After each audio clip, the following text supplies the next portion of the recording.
আজকে রাতের বেলা মজাদার চিকেন চাপ আর নান রুটি খেয়ে তো পুরাই অবাক হয়ে গেছি। আমরা তো ভালোই রান্না করতে পারি। আসসালামু আলাইকুম এভরিওয়ান, কেমন আছেন সবাই?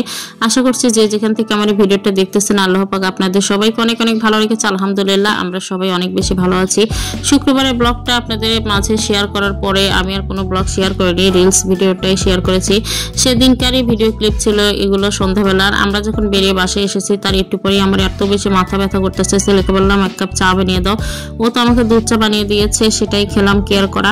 তারপরে দেখি আপনাদের ভাইয়া মিষ্টি নিয়ে এসেছে, সেগুলো ছেলে মেয়েকে দিয়ে দিলাম, ওরা একটু খাচ্ছিল। পরের দিন দুপুর থেকে ভিডিওটা শুরু করতেছি। এখানে আমি সবজি রান্না করতেছিলাম, কারণ প্রতিদিন মাছ মাংস খেতে কিন্তু একদমই ভালো লাগে না, আর আমার তো সবজি রান্না না করলে হয়ই না, কয়েকদিন পর পরই করি। এখানে কিছু শাকও দিয়ে দিচ্ছিলাম সবজির মধ্যে, অনেক বেশি মজা লাগে কিন্তু এভাবে রান্না করলে। যাই হোক, তারপর আপনাদের ভাইয়ার জন্য একটু মাছ ভেজে নিচ্ছিলাম, কড়া করে মাছটা ভেজে আমি রান্না করব। আর এখানে আমি ঢেঁড়স দিয়ে এত সুন্দরভাবে মাছটা রান্না করেছিলাম, পরবর্তীতে ভিডিও ক্লিপগুলো নেওয়া হয়নি। হাতের কাছে দেখেন খুনতে না পেয়ে আমি ছুরি দিয়ে কিন্তু মাছগুলো উল্টে দিচ্ছিলাম। আমার কত গুণ দেখতে পাচ্ছেন।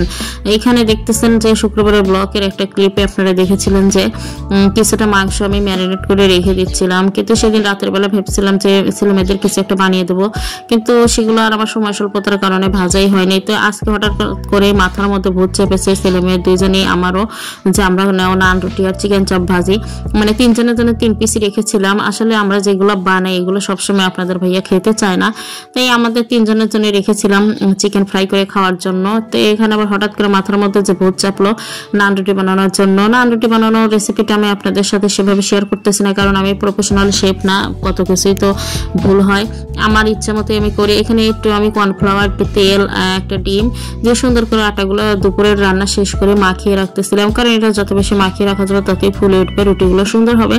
আমি যত প্রথমবার বানাচ্ছিলাম, কিন্তু এতটুকু আইডিয়া আমার আছে যে আগে থেকে সুন্দর করে মাখিয়ে না রাখলে এটা ফুলবে না, যেহেতু মোটা মোটা রুটি সেগুলো না ফুললে কিন্তু খাওয়াও যাবে না।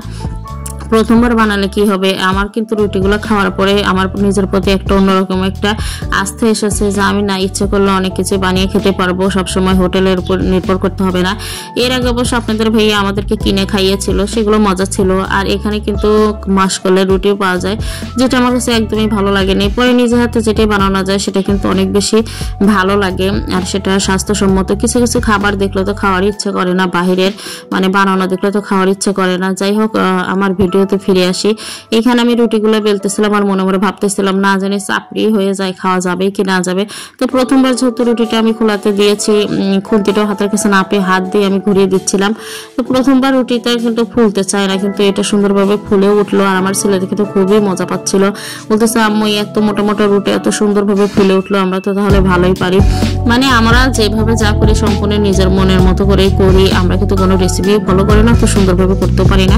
এই তো কোনো কিছু করলে তো প্রথমে ছবি তুলতে হবে, ভিডিও করতে হবে। আর এই চিকেন চাপটা কিন্তু আমি সুন্দর করে ম্যারিনেট করে রেখে দিয়েছিলাম, সেটা ভাজার পরে দেখেন কত সুন্দর একটা কালার এসেছে, খেতেও অনেক বেশি মজা লেগেছে। ভাবছিলাম যে অন্য একদিন আরো সুন্দরভাবে বানিয়ে খাবো। আজকের ভিডিও পর্যন্ত সবাই ভালো থাকবেন, সুস্থ থাকবেন, আমাদের পাশেই থাকবেন। আল্লাহ হাফেজ।